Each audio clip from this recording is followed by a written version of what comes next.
Welcome back to Mojo Sports. Week 12 recap headed your way.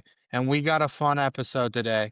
We got a special guest on, a Mac legend, Zack Singer. And Joe, we suck. All right. I'm just gonna say it. We both got losing records. It's been a rough stretch. So we brought in some extra help. We brought in someone that hopefully can clear things up for us, especially about the Mac, even though that's kind of already been the strong suit for you. So I don't know how much help you needed. Yeah, no, I think it's just going to it's going to be good to get some outside perspective, somebody that's been tuning in to us and just maybe give us a little, insight into what the streets are saying about us because we're down in this locker room. So is the fan base upset? Are the donors upset? Like what's going on in the streets at? Yeah, there were some obvious misinterpreted picks out of the Mac there for me at Joe. So I needed to step up and provide a little bit of deeper insight, but I feel good about it. You were on a roll, and so I'm just gonna boost you up a little more. Zach, can I get you to explain what your connection is to the Mac for the listeners? Yeah,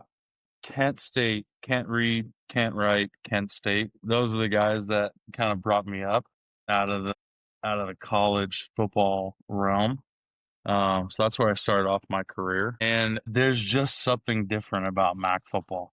There's just something different. That's why I'm so excited to talk about and watch on a Tuesday and Wednesday night. Hell yeah, brother. Some further context too for the listeners. So Will was our starting center at UNLV. Zack came in as well. So we were all teammates there. Zack was Will's understudy for a year, two, and then Zack took over that starting role. So two centers and then a water boy here on this episode. But it's good to have the teammates here. And you want O-line play, these two are your guys. Even though everybody asks me, Will, they always say, oh, that guy played center. They don't believe it because you look so damn good. I think they're going to believe Zack, though. Yeah, I think so. One thing, all three of us, we like throwing balls between our legs. I'll tell you that much. Even you, Joe. Yep. And one other thing, too, just some more context. Last context here for the listeners. Both these guys, I've witnessed both of them. I've seen it firsthand. MMA is this is where I kind of dabbled. I started to get into UFC a little bit, but both these guys, not fighting, just watching. But I never really had watched any martial arts before, and these guys kind of showed me the light a little bit, and watched a lot of fights at their house, both on the screen and in person between the two of them. So these guys are both savages, and I've watched it, and so fighting, football, just some physical guys to throw out some more context. Yeah, Fighting. there were definitely some security deposits lost because of you, Will. Yeah, because I threw your ass through a wall. Yeah, that was back in your white belt days. Yeah. We know how to fight, we know football, and we know chicks. Ain't that right? Let's dive into the betting recap real quick, and then we'll dive into some storylines after that came from week 12. And then we'll get into Maction preview. We have our expert with us today. So I'm gonna kick it off. Joe, I went 2-3 this week. It's not good enough. I made a lot of bets this week, probably had 20 out on the board. And a lot of the ones I gave out on the show, no bueno. Okay. So even though I win, I was down bad Saturday because I couldn't stop thinking about the listeners and what I did to them. But I will say, game of the week moves to 7-4. BYU beats the absolute fuck out of Texas Christian. And if you didn't bet it, that's your problem. You faded Christ. Never fade Christ. Simple as that. But now I'm 30-31 on the season overall. And Joe, take me through your week. Yeah, the fade, the fade population out there had a good week. I kind of teased some winning weeks back and forth here, but we're back. It's been a shitty year. It was a shitty week. 2 wins. One of them, basically, I just stole your BYU pick, so that wasn't even my pick necessarily. But count that one up. Virginia, Sharp, that was my best pick of the week. That wasn't even close. Great pick by me. But really, I think, Cincy or maybe Boise State had to be the worst picks. Boise State, we'll get to it, but the dynasty might be over for them. It was a tough watch. And then the over in the Washington State game. I was just looking back at my notes. I actually had Washington State minus 8.5 written down, and then for some reason I panicked and I went with the over. So, yeah, I don't know. I this year's done. The Chasers 4-6. I'm 24-40. I thought giving out more picks might help, but it's just doing the opposite. So I'm fucked. The year's over. It's time to hit the recruiting class and look at next year. We all have bad weeks, sometimes a bad month, sometimes a bad year, Joe. So that might just be what it is right now. But I made plenty of dumb picks too. Like UCF got blown out. I thought plus 24. I said, oh, way too many points. The backup quarterback for Texas Tech was in the game in the second quarter. That's how early they pulled the starter. And then I was like, okay, now I'm definitely going to backdoor. And it just got worse. So yeah, a lot of bad picks, but also some sharp picks. That Virginia money line, I mean, what a dog. I never would Value. put a dog like that money line on my pick card. And you did it. You could have just taken the points. Props to you. Hopefully somebody out there was brave enough to tail, but probably not. They were probably fading you. They probably laid like minus 250 against you on Duke, and they're in shambles right now. Tease it These up guys, like Duke minus 25. They're like, no fucking way. yeah, these guys, they can't get a read on you right now. Every game they tell you they're wrong. Every game they fade you, wrong. So keep them guessing. Keep them guessing. But let's dive into some of this week's storylines. And we'll start off with a viral clip that I think everybody saw. South Carolina, they go down, they score. Guy runs into the tunnel. You know, he's going too fast. And as he comes back, there's a state trooper just walking through. And whoa, things get a little bumpy. They bump shoulders. State trooper snaps on him. You watch it back. Sure looks like the state trooper was initiating contact. Yeah. Zach, what'd you think about that? I mean, I've got my thoughts here, but what'd you think? Yeah, I thought that was the beginning of the end to the on-field play. And actually, from the most popular clip, it looks like he bumps one player. They go to the end zone copy. He dove right through the middle of both of those guys and shoulder checked them, and then turned around and looked at them like it was their fault. I was not a good look at all. I thought there was no way. But Joe, you can post screenshots. You have my permission. Right as that first half started, I did tell you, take them live. Yep, you Take did. them live. Yep. A&M money line. And I had a few people. It was the most obvious thing out there. And as soon as that cop thing happened, it was like, you know what? That's the commitment that A&M was looking for out of that guy. You know, it's not great, and everybody's pissed at him. But let's take a second back here. As soon as that happened, the game fucking flipped. So if you want commitment to your program, you need everybody in that stadium committed. And that guy was committed as shit. I was just curious where he was going, because he was like walking up the tunnel. Like, where was his end goal? He was just kind of walking up there. There was no other place he was going aside to bump into those guys. Like, he had no duty up at the end of the tunnel, I guarantee it. He just wanted a little smoke. I think he might have been a bad fan. He was leaving. He thought the game was over. Might be a bad fan. Wild. Yeah, kicked out, relieved of duties. Not a good weekend to be that guy, but hopefully somebody gets him an NIL deal. I was seeing some talks about racism, so I don't want to get myself in hot water there. Bad guy, but I don't know. It was the spark they needed, it seemed like. Personally, I was kind of jealous of this guy because even LeBron tweeted out about him. And I was like, damn, like going in, waking up Saturday morning and you're just like having your cup of coffee. And then by the end of the night, you're like, LeBron knows who I am. Like, that's a wild turn of events. The other thing out of that too, like, it didn't get any sort of, this guy totally like slipped under the radar. But if you watch the clip, the receiver scores, and then there's another staffer that's like kind of in the corner of the end zone, and he hit the old ball security on the receiver. He smacked the ball out of this dude's hand, and that just went completely unnoticed. The cops saved that guy's ass, but that staffer, whoever that was, like, if that didn't happen, that guy would have probably gotten viral and asked to leave. He knocked the ball out, ball security, great fumble causing, great peanut punch by that guy. Bad week for staffers. I also saw the Alabama staffer after the game. Oklahoma's trying to take a picture at midfield. You know, the guys, big win for them. It's a big stadium everybody wants to play in. They're trying to take a picture at midfield, and this lady just snapped on them and was like, you get the fuck out of here right now. So, yeah, bad week to be a staffer on a losing team. Yeah, they did go inside the ropes, though, so the lady was justified, in my opinion. There's ropes up there. You know, respect the ropes. She probably spent some time to put the ropes up, and then they disrespected it. Again, committed to the program. I kind of like it. I'll tell you She's what. been waiting all game to put those ropes up. if you think you're going to cross her ropes, I mean, you deserve what you get. Arguably the best Alabama defender of the day, some would say. Yeah.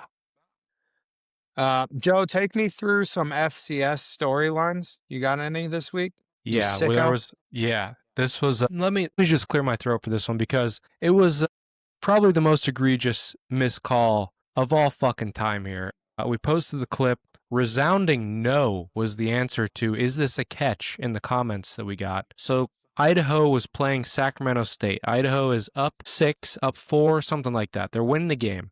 There's 11 seconds left. Sac State throws an 18-yard pass to the 2-yard line, okay? This kid dropped he caught the ball, but his foot was 5 feet out of bounds. Very fucking clearly. Somehow it was ruled a catch. Sac State then runs a touchdown in to win the game. I just don't understand how this happened. It is one of the worst calls I think I've ever seen from an officiating crew, and I want justice. I want that guy fired. I don't care about the cop right now. That guy needs to be relieved of duties. Yeah, I know. I was watching this game very closely. Yeah, big Sac State guy.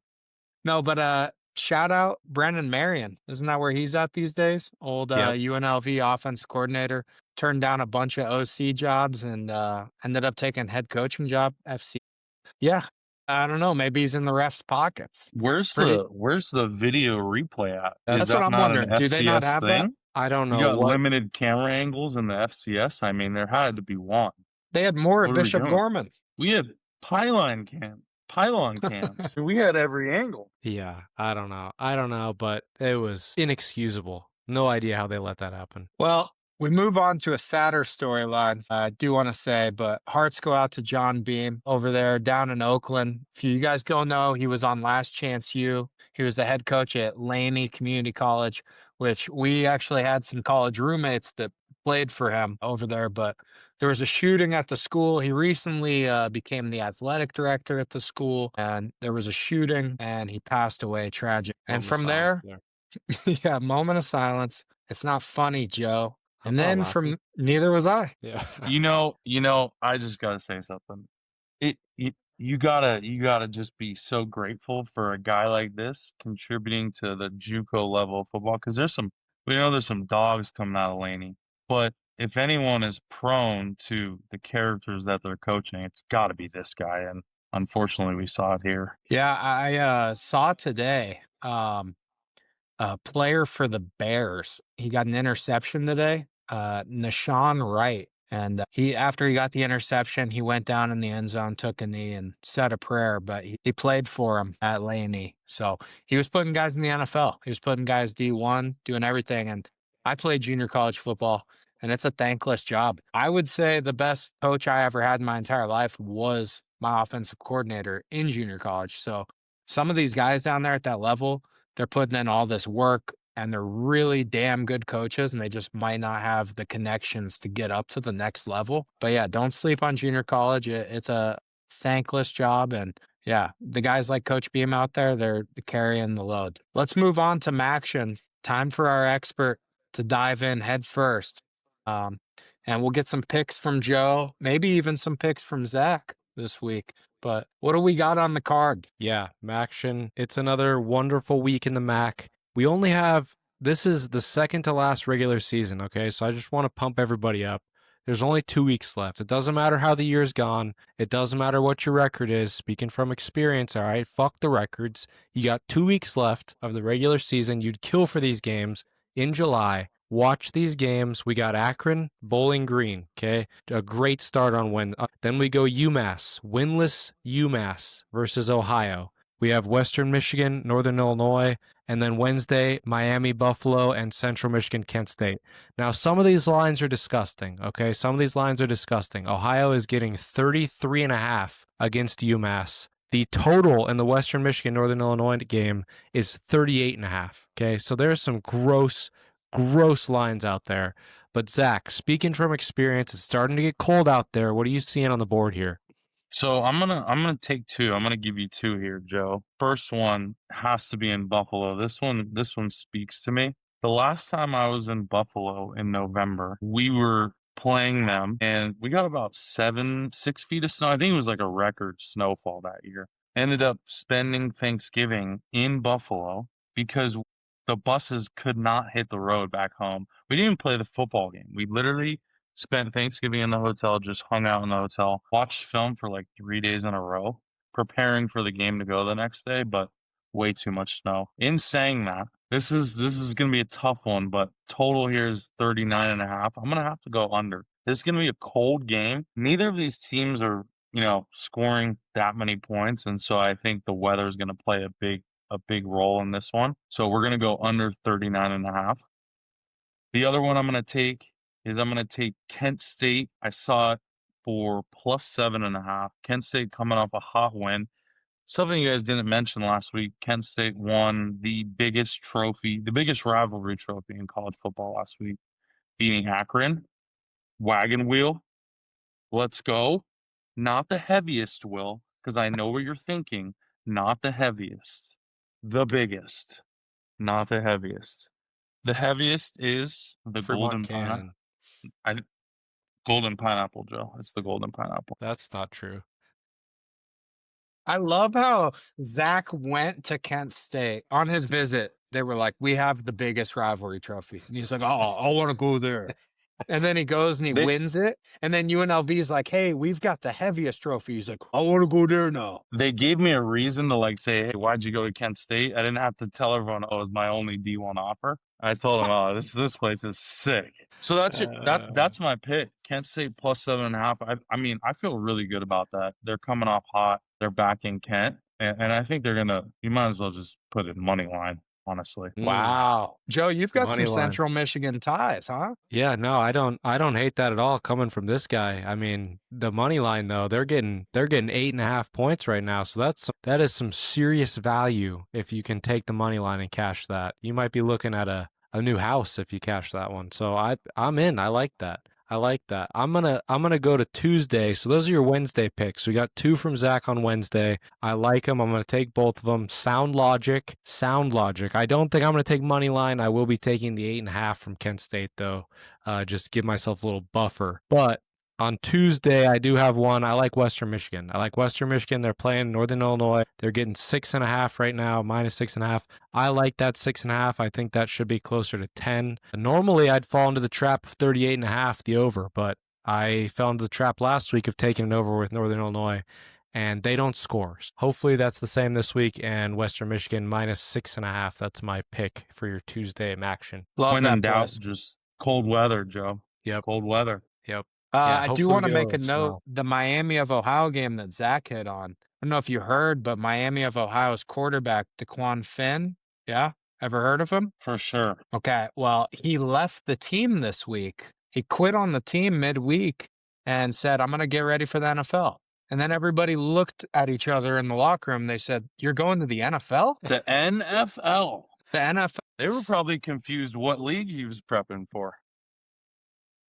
But yeah, it's a crazy story. Just quit on them. I mean, they're bowl eligible. They're going to be just fine. They've had a decent season, good season. Not up to what they wanted, I'm sure, but it's been a good season. And he's electric too. Like I remember watching him before he even got to Miami of Ohio. And then he was a MAC legend before. He transferred to Baylor, couldn't win the starting job. Bounces back to Miami of Ohio, and now he's too good for the program. Wow. Yeah, I think it's tough when you're playing in the MAC and you look up in the stands and you got, just the aunties and the cousins up there. It's tough to play. It's tough to be 5-5 in the MAC. You're thinking about prepping for the NFL. I don't blame him. Yeah, we'll see if any scouts want him though. I will be very surprised. Zack, let's get one take here for the playoffs, all right? You can either have a team that you don't think is going to make it, a national title pick, something that we're not thinking about that we haven't seen. What do you like in here coming up to wrap up this season? Yeah, this is an easy one for me. I don't even have to think about this. They pulled up a group of 5 percentage, like a percentage playoff to make the playoffs. UNLV's not even on there. I mean, when I see 8-2, I get so fired up. A group of 5 UNLV, it's possible. It is. It's possible. They put the top 3 percentages to make the playoffs. UNLV is probably just 4th, just a couple less down on the end of the line. Didn't fit on the graphic. But that's my take. I mean, they're going to win out. They're going to win the conference. Some other funky, I mean, UCF shit their pants this week. It's up for Yeah. grabs, and Dan Mullen's gonna go ahead and grab it. Yeah, I think the only team right now, JMU, is staring down the barrel of a potential berth. I think that's the biggest risk. They play Washington State this week, which was rumored to be game day, and then everybody's like, absolutely not. So they switched it, and now they're going to Oregon, USC. But yeah, I don't hate that. I don't hate that. We've been on that since the beginning. Will and I kind of called them dead. We kind of thought that might be dead, but it seems like every time everybody's in a spot to take it, like you're saying, they don't do it. So USF lost last week. They were the favorites. Tulane's lost a couple games. If JMU loses this weekend to Washington State, I don't see any reason why the Mountain West couldn't be the bid. Yeah, who else is in it? It's just JMU, and that's kind of it. Outside of the Mountain West, I'm not even really familiar with who else is left to play. Yeah, it seems like it's JMU's to lose right now. Gotcha. Yeah. All right. And then national title pick. Who's your national title? I gotta go Georgia. I think they're in a different category this year. I think this week put a stamp on that. I think a lot of people thought that this was going to be a closer game. UT a little fraudulent, but Georgia, they look fucking good. They look really good. A final question over here. Yep. Down in the front. How long did it take you for you to grow your hair out? Because it looks beautiful. Yeah, I got a buzz cut like 2.5 months ago, so this is nothing. I'm a pretty hairy guy. If you're not watching, you can check it out on YouTube, MoJoe Sports. But the guy with us tonight, he has just got a luscious flow, almost like Joe Dirt or maybe White Goodman from Dodgeball. Insane. Natural too. It just looks, yeah. Wow. Thank you. Well, Zach, it's been fun, man. I'm sure it won't be the last time that we have you on the show. Appreciate you coming. And anytime you want to talk ball, talk action, who knows? Maybe we'll do some food reviews next time. I don't know. Got to get some postseason ideas in. I've been brainstorming. I'm ready to go. Appreciate you guys having me. Before you go, do you have any questions for either of us? I don't have any questions. I'm dialed in. I'm dialed into the show. I'm locked in. All right, perfect. This show keeps me awake on the road. Love to hear that. As it does millions across America. The world runs on MoJoe. They say. We need to start plugging more advertisement opportunities in. So you guys got so many viewers. I mean, this is just free entertainment. Yeah, that's the problem. Most people can't hit our price point. I think I could find some takers. All right. Well, we'll be in talks. I think we might be open, but we'll have to discuss it first. Yeah.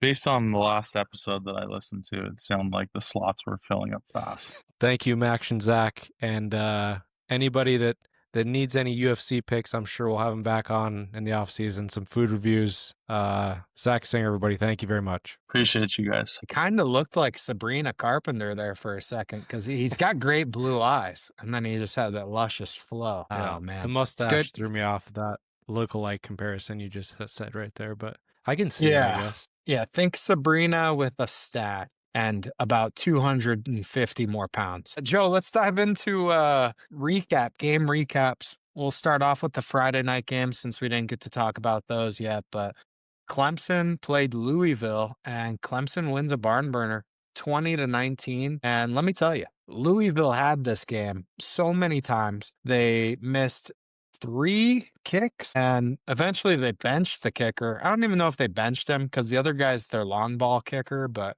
even he couldn't make one either. And they left 7 points on the board between those two guys, and they lose the game 20-19. Yeah. I mean, bad special teams. They did. I don't know, because the long ball kicker, right? They bring him in, and I've seen teams do that. I've seen that is something that college teams especially do because some of these guys can't hit these 50-yard balls. But that last kick was not, considered a long ball. So this was the first time this kid had kicked under 50 yards. Man, I don't know. I guess you kind of have to because they had no confidence in this guy. But if it was me, I think I'd put it on the other kid and just give him a chance. I don't know. It's a tough spot, but that other guy hasn't been in the game. A kicker's always got to be ready, but at least he'd been out there that game. He's warmed up. I don't know. Yeah, but for Dabo, I mean, good win for Dabo, and this save his job. I mean, I'm just kidding because he's never going to get fired from there. They're going to basically have to wait till he dies before he's like a Supreme Court justice at this point at Clemson, it feels like. This was a really good win for Clemson, and Louisville, like, I don't know, that the ACC, like, you could have seen them sneak in the playoffs without this loss somehow, but now dead. I would fire Dabo as soon as I saw how happy he was going around hugging people after they missed the kick. And I'm like, you just beat Louisville. But going into the season, you thought you were going to beat LSU opening week. You lost, right? Like, I don't know. It seems like the standards have just fallen so far that you're celebrating this win. And to touch on the kicker thing, my first game in junior college, we were playing a top 5 team in the nation, and we were in the game the whole time. Ended up losing by 1 point, and we missed 3 kicks. We went 0 for 3 on field goals that night, and every single kicker was a different kicker, every single field goal. We tried out 3 new kickers, and they all missed. And I feel like if you leave one of them in, he's gonna hit one of them. Just got to feel Yeah. it. So I hate when coaches do that. And this kicker for Louisville, he's a damn good kicker. Like, I'm not even kidding. I know. Like, all Yeah. season he's been rock solid. So I think they made the wrong choice there, and I think Dabo gets lucky. Yeah. Yeah, I agree. It was a fun game though. It was a fun game. It was a fun game. It was very entertaining. Yep. Yep. After that, The though, we Friday didn't. Yeah, I was gonna say that one. The second game was not entertaining at all. not fun. Yeah. Not Oregon fun. just went belt to ass on Minnesota. No more rowing the boats. They win 42-13. Yeah. I think this kind of you said something the other week that sticks with me a little bit when you kind of see a team and then you bet the opposite of what you think. So recency bias type thing. Oregon tight game, right? Low scoring last week, and then you kind of had a feeling they were going to come out and just show you who they are a little bit and put some points up on the board, score some style points here. And that's exactly what happened. So Dante Moore had a great game, 27 for 30, which is fucking insane. Really, really good game from them. But yeah, Oregon looked legit. And I've seen some people talk about Oregon as one of those teams that can win a national title. So I don't know. I feel like they have some weeks where I'm like, they got some flaws, they have some holes. And then they have weeks like this where I'm like, damn, they really are like that. They have a good team. So I don't know. I can't quite figure out Oregon in these big slots.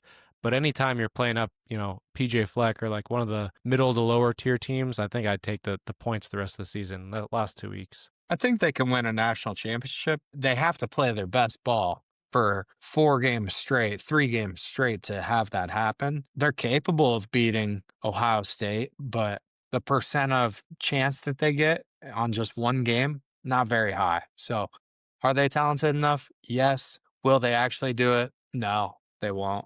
But I'm a big Yeah. Dan Lannon guy. Yeah. They had Joel Klatt was talking about it. I think it was on Pardon My Take, but Joel Klatt was saying that the national championship teams usually have the most draft picks. So like there's a correlation there. And it was kind of like, wait, well, is it because they play in the national championship that they get the draft picks, or was it like that before? But Oregon's one of those teams that's just, they're stacked. And they're going to have a bunch of guys called in the draft. And so I think when you have those big games, like you're saying, if those guys step up, they can beat anybody, but it's just a matter of if they play their best that day. So I don't know. It's going to be fun to watch them in the playoff because I'd be excited to watch them up against like a Texas Tech or someone like that. And then obviously up against, Big Bad Ohio State or something like that later on. Let's move on to Saturday morning.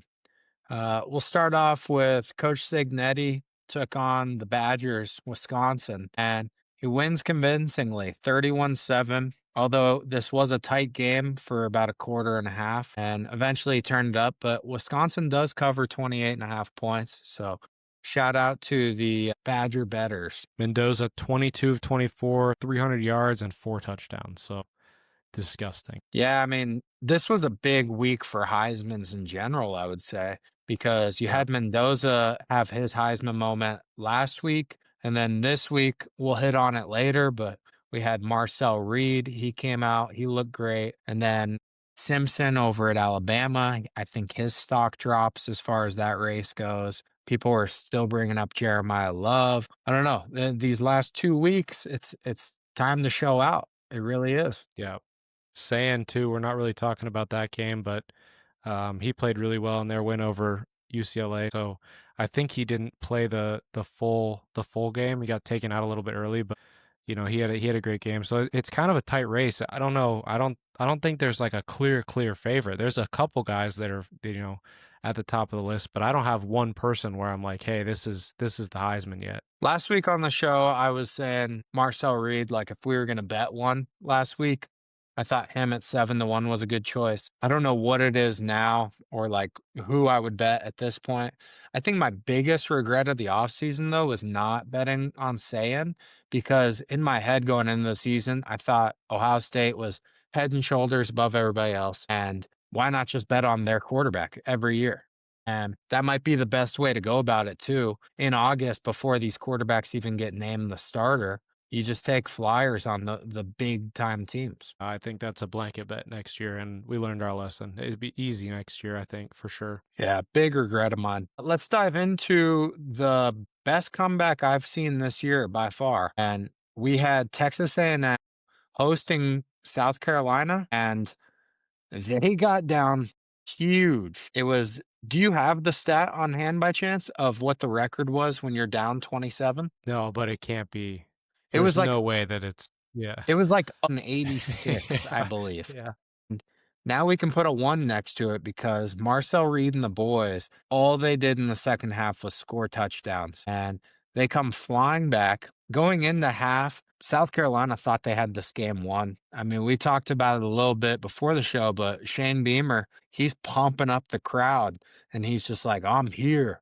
Him. And spoke too soon because sure enough, they came out flat second half and A&M was hungry. Yeah. 30-3 at halftime, and then Texas A&M came flying out of half, and everybody's been asking for the Mike Elko speech at halftime. People want to see it. He quote tweeted something with just 3 dots. He was like ... So I don't know what he said in that locker room. He probably just said, hey guys, let's get it going here. We should probably win this game. And then everybody's like, yeah, let's go, coach. And they did it. So he doesn't strike me as a big pump up guy in the locker room. I think whatever he said, though, clearly fucking worked. And I think my biggest thing on this game, I think Texas A&M did this on purpose because they were like, oh, we kind of want to get Marcel Reed the Heisman. So they're like, we haven't had many opportunities for him to show he's the Heisman candidate. So let's just kind of loaf around first half and then bang right in your face. He throws for 439 yards, 3 touchdowns. I agree with you. If I'm going to give it to somebody, he's the most exciting. The other guys are kind of boring. Mendoza's exciting in a way, Dan's exciting in a way, but Reed's got that little bit of it factor to me where when you watch him, you kind of don't know what's going to happen. And he also makes explosive plays with his legs. So I like Reed as a Heisman. I think I'm going to put that in before the night's over, even maybe. I love it, man. Marcel the Shell. We've been talking about him since before the You've been season on started. him early. Yeah. Like Yeah. we've been all over this. So I love seeing it. And I also saw that Shane Beamer had a slight fuck up at the beginning of at the end of the first half. Might have left some points on the board. There was a point in time where the tight end caught the ball. They were at like the goal line. There's like 20 seconds left. And Shane Beamer thought he dropped it. He thought the clock stopped. So he didn't call a timeout and the clock was just running. And they probably lost 1 to 2 plays at the end of that half, settled for a field goal. You never know, right? You never know. You're up. What'd you say it was? They were up 30-3 at that time. 30-3. Yeah. And there's a chance. Fuck it. It doesn't matter. Yeah, there's a chance you're up 34-3 and none of this happens. So like literally every second matters in the game of football. And he's kicking himself right now. Yeah. I got to say, though, I Let's don't go think it would to matter Notre because, Dame. yeah, Notre Dame, they took they on looked Pitt. unbelievable. And this one was supposed to be a decent game. Pitt, only 12.5-point underdogs. They end up getting smoked by Notre Dame, 37-15. And Jeremiah Love was just clipping on these fools. So next, let's dive into Notre Dame. They played Pitt this week. And it was supposed to be a decent game, 12.5-point spread. And instead, Notre Dame just ends up flipping on these guys. Jeremiah Love goes crazy. And it never really was a game to begin with. And I know Pitt was also missing their kicker today, so that was an issue for them to begin with. But 37-15 final score. Yeah, we both talked about it. It was like, we're not betting this. We're going to stay away. I took Pitt 12.5 and immediately regretted it because Notre Dame's in a different league. And I think like so stupid. Like, what was I thinking? Like Notre Dame late in the year, I like Marcus Freeman a lot. I really like this Notre Dame team. I think they're really good. I'm interested to see because they've played two good teams, on paper, and they've lost both of those games. So now what happens when they get matched up again? If they end up making the playoffs, I don't know. They're gonna, right? We've talked about it. The committee's gonna put them in. They're in the playoffs. That's the only reason there is a committee. We've said it before. It's to make sure Notre Dame gets in, year out. So, yeah, they're a wagon right now. And somebody's going to have to play them in the playoffs. And they're probably going to end up making the committee look smart because they're probably going to go into the playoffs and go get a victory first round. Yeah, yeah. I will not bet against them again. I don't think this year. That was a mistake. Never again. After that, we got number 24 USF. They played Navy, and this was a huge group of five showdown. And Navy got their quarterback back. They got Blake Horvath back in the lineup, didn't have him against Notre Dame. And sure looks like he made a difference because down goes USF, and Navy wins 48-31 in a shootout. Yeah. RIP to underbetters in this game because it looked free in the first half. It was like, oh, I'm a genius. This is going to go way under. And then we had a ton of points in that fourth quarter. So even going into the fourth, you probably thought you were safe and then just smacked right in the face. But this was a fun game. We talked about it earlier. Nobody wants that group of five spot, it feels like, though. Everybody just keeps passing it around. Nobody wants to make the dance. Last year was a perfect year for a group of five with Boise. Like, they were a wagon. It was like, this is why we need a group of five team in.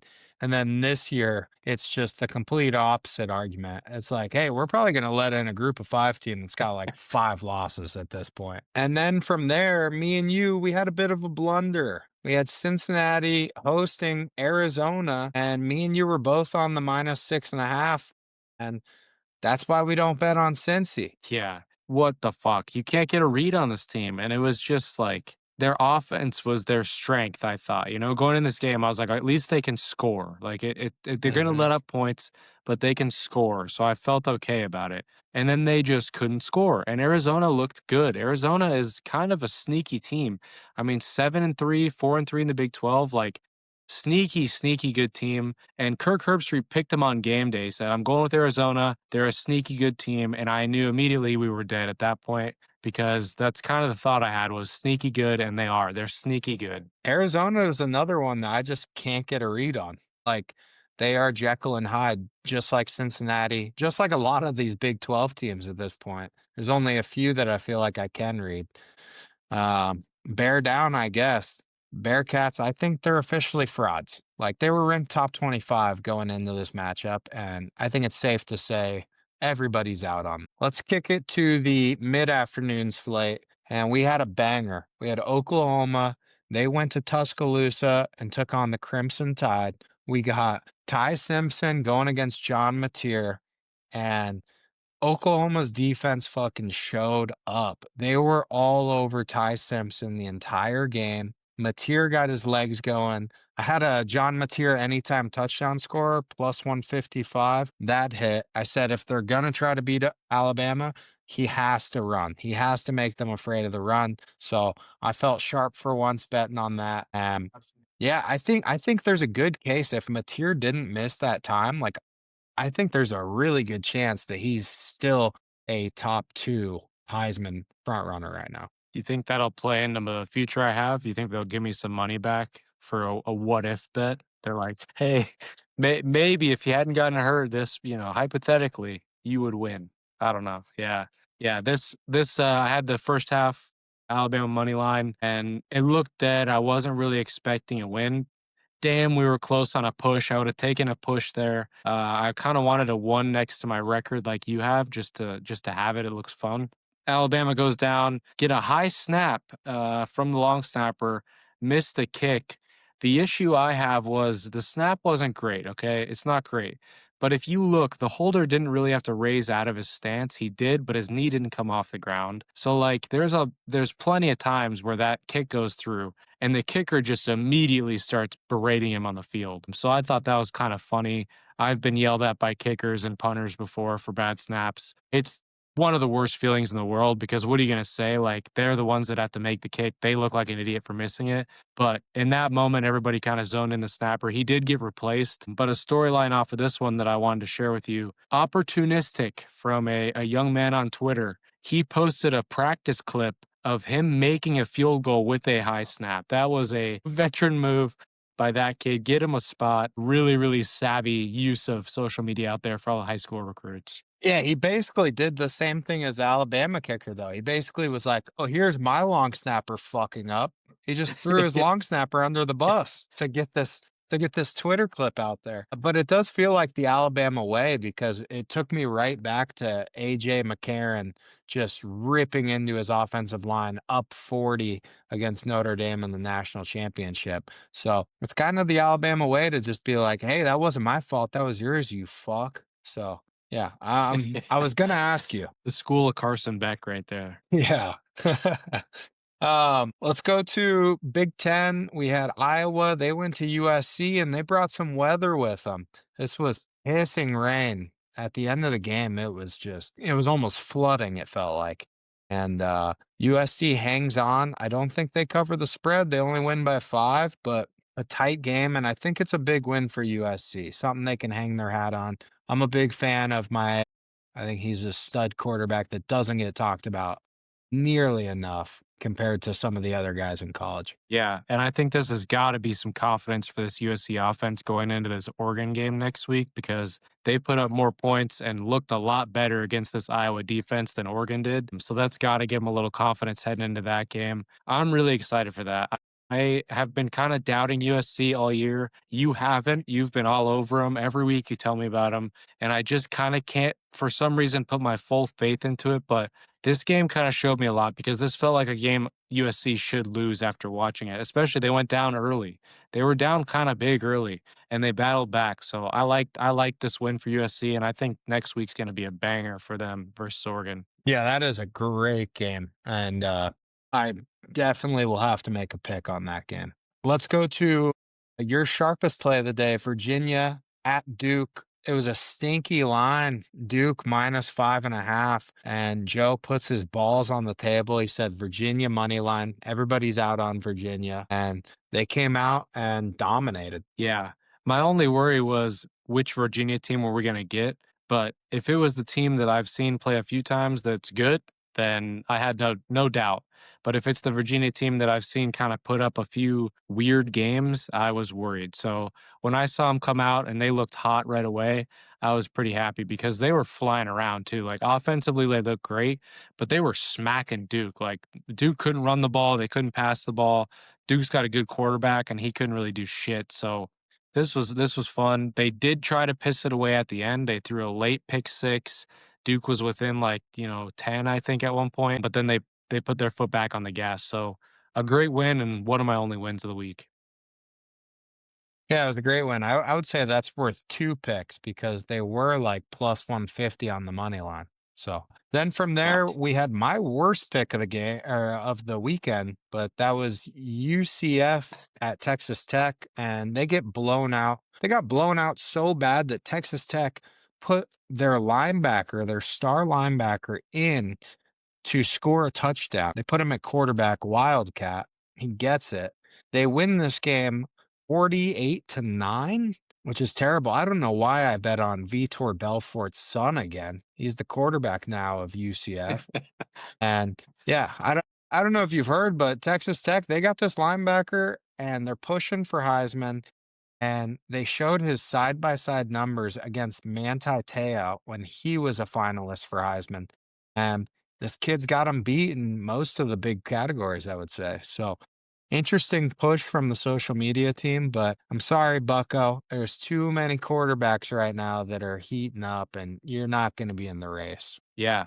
I got a great idea for this kid to get some more publicity, and I think you can see where I'm going, but fake girlfriend, it could work. It could work. It hasn't been done in a little while. People forget. So that could push him over the edge. I know they gave him the touchdown this week, but the coaching staff should really talk him into that. Maybe they can get a GA to start catfishing him. That is sharp, Joe. That's the sharpest thing you've said all year. From there, we went to the ACC.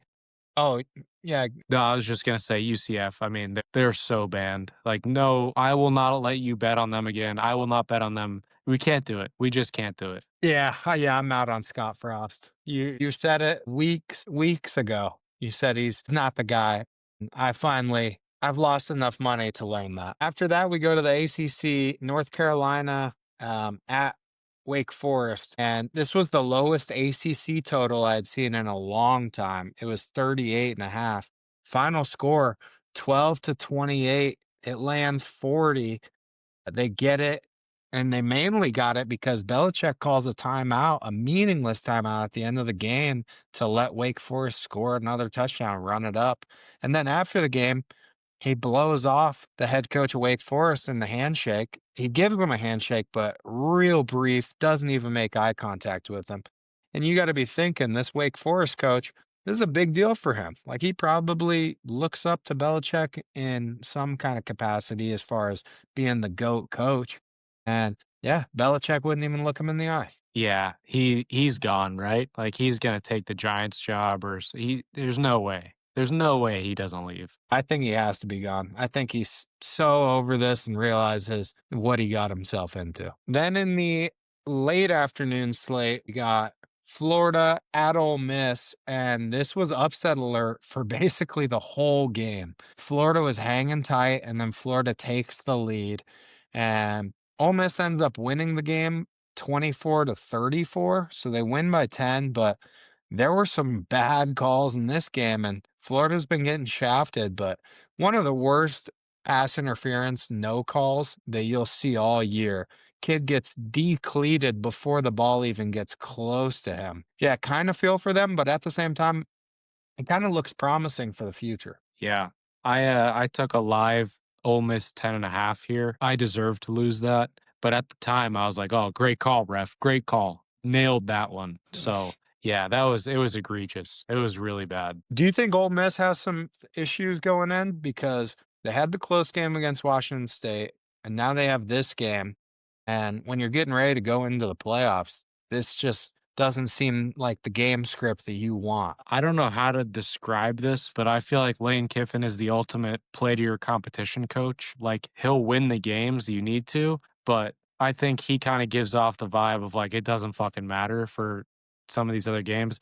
And he'll say that he does, like the Washington State game, he was talking him up and stuff before, but I feel like especially for this one, like all the rumors and everything, he kind of wanted it.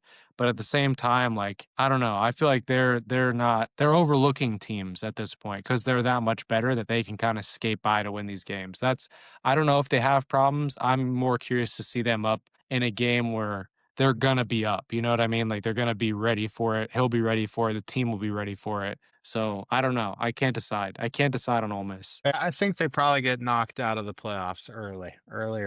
But Lane's probably on his way to Florida anyways. So who knows? After that, though, let's dive into some Mountain West ball. UNLV overtime thriller. We miss a field goal in overtime. We're like, oh, shit, this game might be over. Luckily, Utah State's kicker, he's even worse. He misses his own field goal, and the Rebels come out and win. Yeah, double overtime game. Nobody could buy a field goal at the end. The crazy part was that Utah State kicker had been nails before that. Like he had not missed a kick going into that game. He had literally not missed a single kick on the year until that game. And then he missed 4 or something like that. So the weather conditions inside Allegiant Stadium dome must have really been fucking with him because he could not buy a bucket. But great win for the Rebels. They've snuck a lot of these out this year. So the defense is not good, but the offense is really good. So maybe we just keep winning like that, I guess. I guess that's the model. Team of Destiny. From there, we got the big showdown, Texas at Georgia. And Georgia stomped Arch Manning out 35-10 final score. And Kirby Smart is an absolute demon. He's one of the best coaches in college football. But after they get a double-digit lead, you know what Kirby does? He kicks a surprise onside kick, and they get it. And the Dogs go up even bigger from there. And I was on Texas plus 3.5 first half. I thought it was a sharp bet. and it didn't matter. Kirby dominated from start to finish. And just like Zach said, they seem like they're hitting at the right time, and Georgia might be a national champion someday. Yeah, they seem hot right now. Lord Kirby, we talked about it maybe 3, 4 weeks ago. Late in the year, I just have a hard time fading this man because he's been there, he's done it. He knows how to get the guys up. He's had continued sustained success, and I would be scared to play Georgia right now. Georgia, Alabama, wouldn't it be fun to see them play for a national title somehow? I don't know. These teams I'm really excited to see up against the Big Ten. I want to see Georgia play Ohio State. I want to see Georgia play Indiana because those matchups will be really, really fun to see. But god damn, Georgia looks good right now.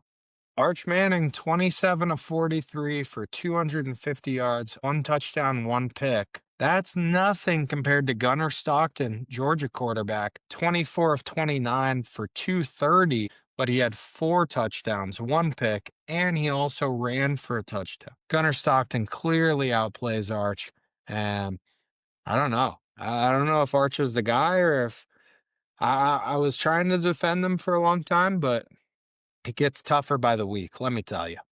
Yeah, I don't know. Time to develop, I guess, is the storyline this year. It looked like they were going to make a run to the playoffs, but I think that's over now, right? It's definitely over. They're dead. Oklahoma, though, after their win against Bama, Oklahoma very alive. Yeah.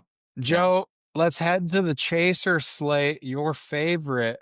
We'll start off with the Washington State Cougars. They took on La Tech. La Tech missing their starting quarterback, and the Cougs win 28-3, and they cover the -8.5. Yeah, that should have been the bet. It was always the bet. It moved. I think it closed at like 10.5. So just a clear, obvious choice there. And the under, I had 43.5, 44.5. That dropped. So it went even lower. So I knew right away I was fucked and I was on the wrong side of everything. Should have just trusted the Cougs, but they got a big, big game coming up against JMU. That's gonna be one of the most fun games I think of next week. People can't sleep on that. You can catch that one on the CW network, which the Pac-12 also just signed a new media rights deal for next year. So Larry Scott, if you're out there listening to this, I hate you. You ruined a 100-year-old conference, and look where it's at now. The CW network next year, just pitiful to see the Pac-12. I don't know, disgusting. The CW, it's got Pac-12 football, it's got King of the Hill and Seventh Heaven. And that's it. Yeah, soap operas and college ball. Yeah. Well, the Pac-12 is the soap opera, if you ask me. That's why we love it. After that, though, we got to my game of the week, BYU and TCU. And Joe, this is kind of like what you were saying. I was watching all week. I gave out -5.5. And before I knew it, it was down to -3. And I said, I'm an idiot. I feel terrible for giving this out. But then I thought about it. I said, wait a minute. I'm not an idiot. I'm just smarter than the market. And I put out a video. Some people were like, oh, I'm definitely fading you. And I said, you're not fading me, brother. You're fading Christ. And you never fade Christ. And BYU comes out, they win 44-13. And goddamn, I was so happy watching that game. Yeah, great pick by you. Sharp as sharp can be. Elder Willie just came out of the woodworks and got some good feedback online. Hopefully everybody that is a member of the Mormon community appreciated it. And great pick by you. But BYU looked disgusting and TCU did not live up to the hype that this game kind of promised us based on the line. Yeah, I don't know where that reverse line movement came from, but we'll take it every time. I didn't know how that video was going to go. I'm going to be honest. Very well received by the Mormon community, surprisingly, in the comments. So I was happy to see that. And yeah, Elder Willie Moe, who knows? Maybe he'll make a return in the Big 12 championship. Oh, wow. And then let's finish off with your chaser of the week. We had Boise at SDSU, and this was a very big game for the Mountain West Championship standings. So take me through that one. Yeah, we bet on history here rather than watching the teams, but The reason I chose Boise was after watching San Diego State just get dismantled in Hawaii. And I'm talking dismantled. I mean, they got rocked every phase of the game. So should have listened to kind of how you do things. You know, it's like, oh, they had a really shitty week last week. They're going to bounce back. That should have been the play this week. But we were looking at Boise. They'd been dominant. I don't know how many years in a row they've been in the Mountain West Championship, but it feels like every year. But San Diego State also is kind of a perennial Mountain West powerhouse. So this was a tough game to pick. I was on the wrong side of it. And now San Diego State's looking like a clear favorite to make that championship game. Yeah, I wish I could have bought a San Diego State future like when Sean Lewis first got hired, because I loved what he did in the MAC. And I just kept saying, I said, hey, he just needs to get his guys in here. Like that San Diego State team is the complete opposite build of what he runs. So it's going to take a little time. And he honestly, he hit his stride quicker than I thought. I mean, this year, I thought it was going to be one more year, but this year they look damn good. And honestly, I don't see him being at San Diego State for too long because I think he's primed for a Power 5 job. Well, Joe, I appreciate you having you.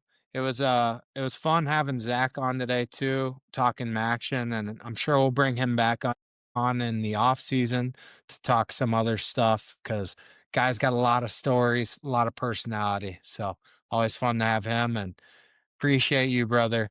And we're gonna bounce back this week. We're both gonna have winning records. It's gonna happen, but we will see you guys again on Thursday morning. And before you finish this podcast, if you haven't already, go like, subscribe, and go bet on Maction. We gave out picks. Those Maction bets are winners. We had an expert, so get them down right now. But we will see you again Thursday morning.